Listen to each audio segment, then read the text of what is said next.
Migrant integration policies do not just affect immigrants' well-being in destination countries, but also help shape public attitudes towards migration.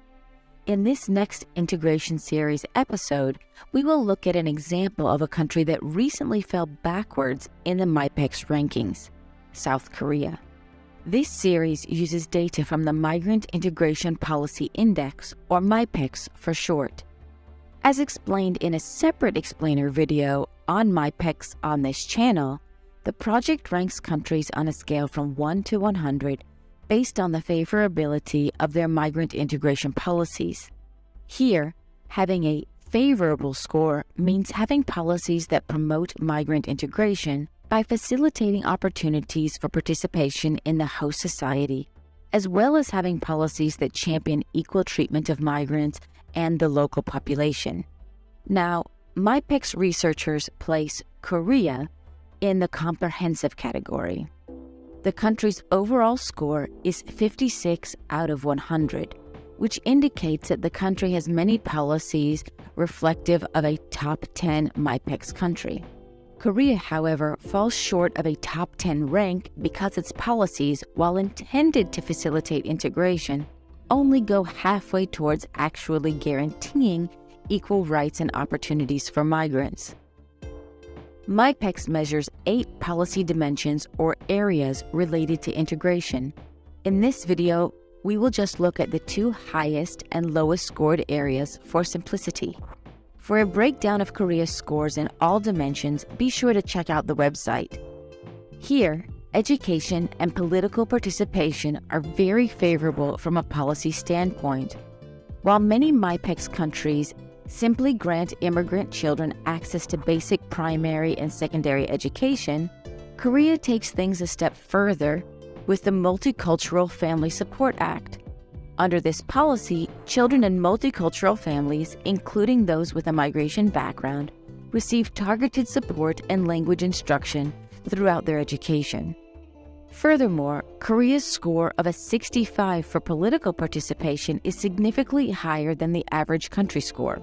Migrants are well informed about politics through nationally funded immigrant associations, and they are actively consulted about their perspective on policy dimensions. They are even allowed to vote in local and regional elections, although they cannot run for offices themselves.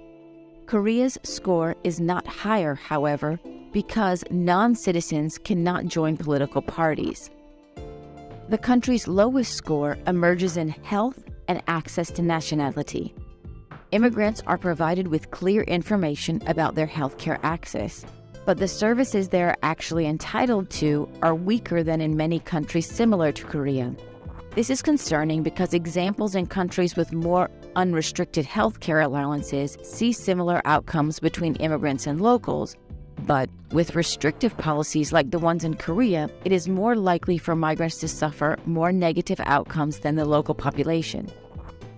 Despite Korea's emergence as an immigrant destination, its citizenship policies do not recognize this to the extent similar to other destination countries. For example, the country is very restrictive regarding children's acquisition of citizenship. This can create issues for multicultural families when they try to claim citizenship for their children. To complicate matters, Korea's recognition of dual citizenship is also very restricted. This also relates to the difficulty immigrants face when attempting to secure a long-term future living in the country. In fact, this is the area where Korea's MIPEX score slid backwards around 2018. Korea introduced more strict language requirements for permanent residency and made permanent residency a renewable title. This means there's no guarantee an immigrant will always have permanent residency once it's been given to them. The MIPEX researchers have thus concluded that Korea's policies are generally advanced and comparable to many other popular migrant destination countries. This is a good thing because the way governments treat immigrants influences the way immigrants and locals interact with each other. The room for improvement, therefore, is to continue running initiatives and interventions that help migrants pursue opportunities and secure their long-term future living in the country. I hope this quick glance at the favorability of Korea's integration policies has helped you understand the country's current situation. If you found this video useful, feel free to take a look at the 56 countries with MIPEX scores and leave us a comment with which ones you'd like to hear more about. I hope you also give this video a thumbs up and don't forget to subscribe to the channel and turn on notifications so you don't miss new videos that we upload every week. I hope to see you next time. Bye-bye.